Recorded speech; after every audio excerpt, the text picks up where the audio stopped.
차 수리비가 1,500불도 안 나왔는데 내 몸이 너무 아프다고 하면 보험사가 제일 먼저 생각하는 게 뭔지 아십니까? 요 정도 사고로 진짜 다쳤다고요. 저는 10년 넘게 소송을 하면서 이 질문을 정말 많이 받았습니다. 변호사님, 저는 진짜 아픈데 왜 보험사가 저를 안 믿어주는 걸까요? 대부분 이렇게 생각을 하죠. 내가 얼마나 아픈지, 내가 얼마나 불편한지, 그게 보상금을 정한다고 생각을 합니다. 근데 현실은 조금 다릅니다. 저는 원래 보험회사 편에서 일을 했습니다. 500명 넘는 변호사가 있는 대형 로펌에서 파트너로 일을 하면서 보험사를 대신해서 소송을 방어를 했습니다. 그때 배운 게 이거 하나가 있습니다. 보험사는 당신의 통증을 직접 보지 못합니다. 당신이 허리가 아파요 라고 말을 해도 그거는 숫자가 아니에요. 그 말하는 것 자체가 증거이긴 하지만 보험회사는 그걸 보지를 못합니다. 근데 차 사고 사진은 다르죠. 찌그러진 범퍼 그리고 깨진 헤드라이트, 그건 누가 봐도 같은 결론이 나옵니다. 그래서 보험사는 가장 먼저 측정 가능한 것부터 봅니다. 바로 차량 손상 정도입니다. 여기서부터가 진짜 중요한 부분입니다. 보험회사에서 어저스터가 있습니다. 그 사람들은 하루에요 수십 건의 사고를 처리를 하죠. 한 건 한 건 당신처럼 깊게 들여다볼 시간이 없습니다. 그래서 그들은 어쩔 수 없이 빠르게 판단을 해야 되고 일종의 지름길, 그런 시스템을 써야 되죠. 차량 손상이 크면 이 정도 충격이면 이 사람이 다칠 수도 있겠다. 아니면 차량 손상이 1,500불 이하로 작으면 이 정도로 저 사람이 어떻게 다쳤다는 거지 라고 생각을 합니다. 이게 심리학에서 말하는 anchoring effect라고 하는 거죠. 처음에 보는 숫자나 정보가 그 이후의 모든 판단의 기준점이 되는 겁니다. 보험사는 차 손상 금액 그리고 그 사진을 먼저 보게 되고 그 숫자가 머릿속에 그 기준으로 박혀버립니다. 그 다음부터는요, 당신이 아무리 정확하게 통증을 설명을 해도 이미 그 박힌 그 기준과 당신의 말을 비교하기 시작합니다. 이게 불공평하다고요?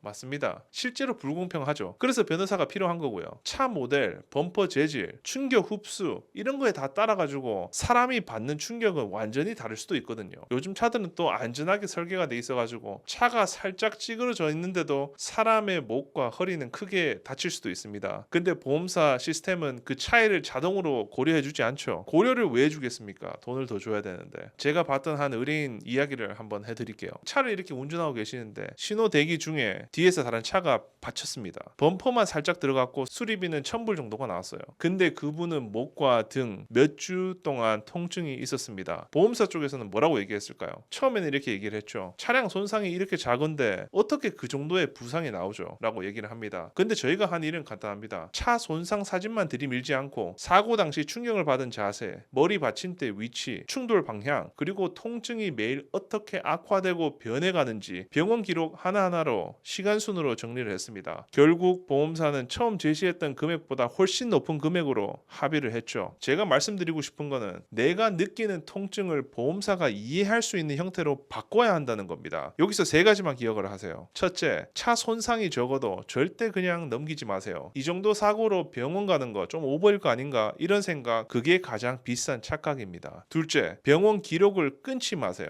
치료가 좀 들쑥날쑥 하잖아요. 보험사는 한 번은 병원 갔다가 또 병원을 안 갔네, 그렇게 안 아팠나 보네 라고 봅니다. 꾸준한 치료 기록이 당신의 통증을 증명하는 그 유일한 증거입니다. 그리고 셋째, 통증을 구체적으로 얘기를 하셔야 됩니다. 그냥 내 허리가 좀 아파요, 목이 좀 아픕니다, 이게 아니라 운전을 할 때 목을 왼쪽으로 돌릴 때 그때 좀 많이 아픕니다, 앉았다가 일어날 때 허리에 찌릿한 통증이 있어요, 이렇게 구체적으로 말을 해야 의사도 정확히 기록을 하고 그 기록이 나중에 증거가 됩니다. 결국 핵심은 이거예요. 보험사는 당신의 고통을 보지 않습니다. 대신 당신의 고통에 대한 증거를 봅니다. 차 손상이 작다고 해가지고 당신이 부상이 작다는 거 매번 그렇진 않아요. 다만 그걸 증명하는 책임이 조금 더 당신에게 있을 뿐입니다. 오늘 영상이 도움이 되셨다면 구독과 좋아요 부탁드리고, 비슷한 사고를 겪고 계시거나 보험사와 협상이 좀 막막하신 분들 편하게 상담 요청을 해주시면 다음 영상에서 또 뵙겠습니다.